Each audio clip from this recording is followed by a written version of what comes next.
Even এনসিপির ভোটটা অলি ভাই পাবে কিনা আমার সন্দেহ আছে। অলি ভাই তো বলছে যে আমার রাজাকারের দল বিএনপি কেন ঐক্য করেছে 2001 সালে, অতীতে তো তিনি বলছেন যারাই যাবে তারাই রাজাকার। ওই তো যাওয়ার পর ওইখান থেকে তো শিখছে। অলি ভাই কিসের স্বার্থে যে জীবনের শেষ বয়স হয়তো বলতে হবে আমি বাংলাদেশের প্রেসিডেন্ট প্রার্থী ছিলাম, তাহলে আমি জামাতের সাথে জোট করে রাজাকার তো হব না। আবার রাষ্ট্রপতি নির্বাচনের 90 দিন টাইম ছিল, 30 দিনের মধ্যে আপনি তড়িঘড়ি করে কেন করছেন? কারণ সামনে সংবিধান সংশোধনের একটা কমিটি হবে এবং সংশোধন হলে রাষ্ট্রপতি যদি 70 অনুচ্ছেদ কোনো কারণে বাতিল হয়ে যায়, তারপর যদি নির্বাচন হয় আপনি কঠিন ঝামেলায় পড়বেন। এইবার আসেন যে যেখানে বিএনপি সংখ্যাগরিষ্ঠতা রয়েছে, বিএনপি কি আসলে এই বিষয়ে শঙ্কিত হওয়ার কোনো কারণ আছে? 70 অনুচ্ছেদ আছে বলে এবং বিএনপির যে সংসদ সদস্য মনে করবে আমি আমার সংসদ সদস্যপদ হারাইতে চাই না, সুতরাং ভোট অন্য জায়গায় যাবে না। কারণ আমরা তো দেখি একটা পদের জন্য কে কি করে, সেই কারণে বলছি। এখন আসেন আপনি, তারপরে আপনি বলতে পারেন যে তাহলে বিরোধী দলের প্রার্থী দিল কেন?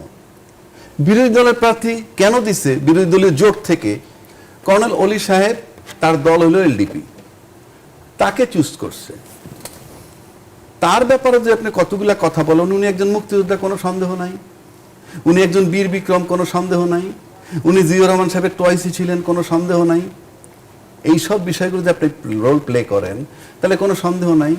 হেলাল ভাই মুক্তিযোদ্ধার পক্ষের শক্তি, প্রিন্স ভাই মুক্তিযোদ্ধার পক্ষের শক্তি, আমি মুক্তিযোদ্ধার পক্ষের শক্তি, গোটা দেশ মুক্তিযোদ্ধার পক্ষের শক্তি, কিন্তু নির্বাচনে দুইজন প্রার্থীর একজন বীর বিক্রম, তাকে ভোট দেওয়ার সুযোগ আপনার নাই এবং আপনি মুক্তিযোদ্ধাকে কোনোভাবে পাশ করাবেন না। এখানে একটু প্রশ্ন রাখতেই চাই অ্যাডভোকেট আবু-হেনা রাজ্জাকি, জামায়াত একজন মুক্তিযোদ্ধাকে প্রার্থী করে জামাত বলছেন কেন? আপনি 11 দিনের জোটের, আমরা যদি 71-এর প্রসঙ্গে আসি, কোনোভাবে দায় মুক্তি পেতে চাইছে কে?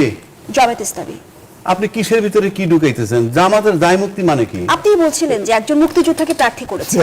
আমি বলছি যে মুক্তিযোদ্ধাকে প্রার্থী করেছে, আমরা যখন মুক্তিযোদ্ধার পক্ষের শক্তি, সেটার কারণে আপনার রেজাল্টটা কি হয়? আপনি একটা চিত্র পাবেন যে মুক্তিযোদ্ধা প্রার্থী ব্যর্থ।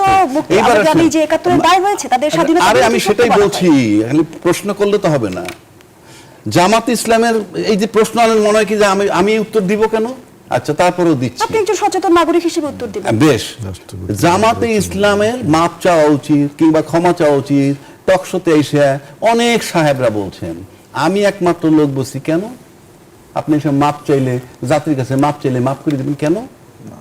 30 লক্ষ লোক নাকি হত্যা হয়েছে, 2 লক্ষ মা বোনের ইজ্জত গেছে, এটা মাপের কি তামাশা নাকি? বরং পক্ষান্তরে যারা সেখানে বলে তারা তার জামাতের সহায়তা করে। কেন? আপনি বিচার চাইবেন কি প্রিন্স ভাই? 30 লক্ষ লোক মারছেন, 2 লক্ষ মা বোনের ইজ্জত গেছে, আপনি তারে মাপ চাইলে মাপ করে দিবেন মানে কি? আমি আবারও বলছি, জামাতের বিরুদ্ধে এই কমপ্লেন কি রাজনৈতিক কমপ্লেন না রিয়েল কমপ্লেন? রিয়েল কমপ্লেনের বিচার করেন, তামাশা না রাষ্ট্র। অ্যাডভোকেট আবু-হেনা রাজ্জাকি, আমি কি বোঝাতে পেরেছি? আমি যেই জায়গায় প্রশ্নটি রাখতে চাই যে জামায়াত ইসলামী, আপনি বলছিলেন যে রাষ্ট্রপতি নির্বাচনের ফলাফল সবার জানা, নিশ্চিত পরাজয় জেনে বিরোধী দল কেন প্রার্থী দিয়েছে? তারা কি আসলে একজন মুক্তিযোদ্ধাকে প্রার্থী করার মধ্য দিয়ে কোনোভাবে দায় মুক্তি করতে বার্তা দিচ্ছে? বার্তা দিচ্ছে যে মুক্তিযুদ্ধের বিষয়টা মুখে মুখে, না না, মুক্তিযুদ্ধের বিষয়টা মুখে মুখে, প্র্যাকটিক্যালি নয়। তাহলে তো মুক্তিযুদ্ধ পাস করবে। তারা কিন্তু সেই কমিটিকে প্রত্যাখ্যান করেছে। কারা?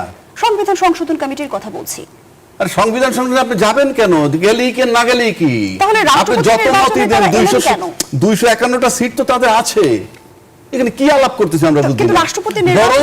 বরং তারা কোনোভাবে নিতে পারে কিনা পটায় টটাইয়া একটা বৈধতা নেওয়ার জন্য যে এই সংশোধন কমিটির মধ্যে বিরোধী দল ছিল, গেলেই কি না গেলে কি? আপনি কেন লেট হচ্ছে কেন? যে কোনো সংশোধন আপনি পারেন, যে কোনো আইন আপনি পাস, দেরিটা হচ্ছে কেন? কারণটা কি? রাষ্ট্রের টাইম আপনি এভাবে নষ্ট করতে পারেন না।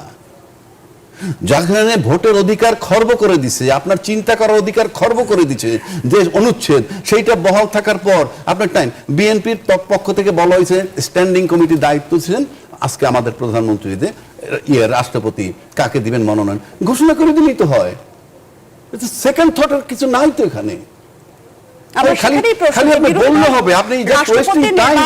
প্রার্থী দিয়েছে কিন্তু আবার সংবিধান সংশোধন কমিটিতে আবার ভোট হবে প্রকাশ্যে, ভোট হবে প্রকাশ্যে, ভোট হবে প্রকাশ্যে, অর্থাৎ কে ভোট দিচ্ছেন কাকে, এটা প্রকাশ্য। সেই প্রক্রিয়া তো অনুসরণ করা হয়েছে। কি এটা? আমি বলছি এটা কি? এটা কি ইলেকশন? আমি এই যে জানতে চাই ধন্যবাদ জানাচ্ছি advocate. Do not take it otherwise. I don't want to undermine and critics you. মানে উনি কিন্তু একজন অ্যাঙ্কর, এখন তো আমার সাথে বক্তব্য দিচ্ছেন না। ভাই একটা খুব জনপ্রিয় কথা বলছেন যে উই আর ওয়েস্টিং টাইম, কিন্তু বাই ডিফল্ট একটা কথা আছে, বাই ডিফল্ট। আপনি বাংলাদেশে 91-এ আমার পার্লামেন্টারি ফর্ম অফ গভর্নমেন্টে গেছি। তা পার্লামেন্টারি ফর্ম অফ গভর্নমেন্টে পৃথিবীর এমন একটা দেশ দেখাতে পারবেন না যেখানে এই পদ্ধতিতে নির্বাচন হয় না। এখন যেহেতু ওই যে বললাম বাই ডিফল্ট। হেলাল ভাই আমার ভাই, আমি একটা কথা বলি, আমি তো এখানে তো দ্বিমত নাই, কিন্তু আপনার দলীয়ভাবে কি আমরা আস্থার সংকটে ভুগি যে আমার প্রার্থী অন্য কাউকে ভোট দিতে পারে, সেজন্য পৃথিবীর কোন দেশে আছে এই 70 অনুচ্ছেদ? সেটা তো আমি বলছি, আমি এটাও বলছি যে আপনি বলছেন যে we are wasting time, we are not wasting time, we are maintaining A procedure. আমরা একটা প্রসিডিওর মেইনটেইন করছি। যেহেতু দেখেন আজকে আপনাদের যখন যে বার কাউন্সিল নির্বাচন হয়, তখন যদি আপনাদের কোনো প্রতিদ্বন্দ্বী প্রার্থী না থাকে, আপনি কিন্তু আগের থেকে বলতে পারেন না যে আমি জিতে গেছি। ওই নির্বাচনে যে সিস্টেম থাকে সেই স্কুল যে আপনাকে মানতে হয়। তা আমাদের যেহেতু এটা পার্লামেন্টারি সিস্টেম গভর্নমেন্ট, সুতরাং প্রেসিডেন্ট নির্বাচন হবে ইনডাইরেক্ট ভোটে। তা আমরা বলছি যে আমি আর প্রিন্স ভাই যেটা বলতে চেষ্টা করি, যেহেতু এখানে বিএনপি ভার্সেস বিরোধী দলের ভোটের সংখ্যা আমাদের অর্ধেকেরও কম, 3 ভাগের 1 ভাগ। সুতরাং আমি বলছি যে বাই ডিফল্ট আমরাই জিতছি। আর আপনি যদি বলেন উই আর ওয়েস্টিং টাইম, তাহলে জনগণ ভুল মেসেজ পাবে, কারণ we are maintaining A procedure. এখন আছেন 70 আর্টিকেলে। অ্যাডভোকেট আবুল রাজাকে কিন্তু আরেকটি প্রসঙ্গ যুক্ত করেছে যে 70 অনুচ্ছেদের সংখ্যা থেকে আপনারা তড়িঘড়ি করে রাষ্ট্রপতি নির্বাচনের পথে হাঁটছেন। 70 আর্টিকেলসে অনুযায়ী আমাদের এমপিদের কিছু বাইন্ডিংস আছে, সেইটা জুলাই চার্টারে চেঞ্জ করে আপনাদের ওই যে প্রিন্স ভাই আর আমি যেটা বললাম যে আপনার অর্থ বিল আর ওইটা নো কনফিডেন্স এবং জরুরি অবস্থা, এইগুলোর সময় আপনার দলীয় সিদ্ধান্ত নিতে হবে, কিন্তু আর সবগুলো ফাঁকা। কিন্তু যেহেতু জুলাই চার্টার এখনো ইমপ্লিমেন্ট হয়নি, কিন্তু এবার দেখেন উনি যেটা বললেন যে এখানে ক্যান্ডিডেটটাকে প্রিন্স ভাই খুব সুন্দর করে বলছেন যে মির্জা ফখরুল ইসলাম আলমগীর একজন মুক্তিযোদ্ধা, কর্নেল অলিও একজন মুক্তিযোদ্ধা। মির্জা ফখরুল ইসলাম আলমগীর একটা বৃহৎ রাজনৈতিক দলকে দীর্ঘদিন নেতৃত্ব দিয়ে গণ অভ্যুত্থানে বিজয় লাভ করেছে, দলকে ঐক্যবদ্ধ রেখেছে। পাশাপাশি দেখেন কর্নেল অলি আহমেদ আপনার freedom fighter turn into a রাজাকার, হিসাব করে দেখেন ফ্রিডম ফাইটার টার্ন ইনটু রাজাকার। আমি এই কথাটা এই জন্যই বললাম, তিনি একসময় আমাদের দলেরই নেতা ছিলেন, স্ট্যান্ডিং কমিটি নেতা ছিলেন। আমি এই জন্য বললাম আমাদের দল 2001 সালে যখন পার্লামেন্ট নির্বাচন করি, আমাদের তখন নির্বাচনী ঐক্য হয়েছিল জামাত ইসলামের সাথে। লোহাগাড়া এবং চন্দনাইশ এই আসনটা আমরা একটা জামাত দিয়েছিল, একটা বিএনপি কর্নেল অলি ভাইকে দিয়েছিলাম। অলি ভাই এমন বক্তব্য দিল যে রাজাকারের সাথে আমরা নির্বাচনী ঐক্য করেছি, এবং তিনি আমাদের এই কথা না মেনে বিএনপিকে অনেক কথাবার্তা বলে উনি নিজে ওখানে প্রার্থী হলেন। উনি চেয়েছিলেন যে উনি একটাই দাঁড়াবেন, ওনার ওয়াইফ একটাই দাঁড়াবেন, বুঝছেন। বিএনপি যখন রাজনৈতিক নির্বাচনী ঐক্য যেহেতু হয়েছে, সেহেতু একটা জামাত পেয়েছে, একটা বিএনপি পেয়েছে, তখন গালি গালাজ করে উনি দল ছেড়ে চলে গেলেন, নিজের দলও গঠন করলেন। তাহলে এমন একজন প্রার্থীর সাথে একজন নিরেট ঝানু এবং বিশ্বাসী রাজনীতিবিদ, সেখানে বিএনপি বা ইভেন এনসিপির ভোটটা অলি ভাই পাবে কিনা আমার সন্দেহ আছে। পলিটিক্সে একটা কথা আছে যে there is no last word in politics. Oli ভাইয়ের জন্য একটা কথা খুবই প্রযোজ্য যে in politics there is no permanent enemy and permanent but there is a permanent interest. Oli ভাই কিসের স্বার্থে যে জীবনের শেষ বয়স হয়তো বলতে হবে আমি বাংলাদেশের প্রেসিডেন্ট প্রার্থী ছিলাম। আমি ছোট্ট করে প্রশ্নটা আপনার কাছে রাখতেই চাই, 2-1 লাইনে যদি আপনি উত্তরটা দেন। যেমনটি আজিজুল বারী হেলাল বলেছেন যে একজন মুক্তিযোদ্ধা শেষ পর্যন্ত রাজাকারে পরিণত হলো। আমি সেটাই বুঝতে চাচ্ছি। অলি সাহেব তো এলডিপির আছে, এখনো ওনারা 11 দলীয় জোটে আছে।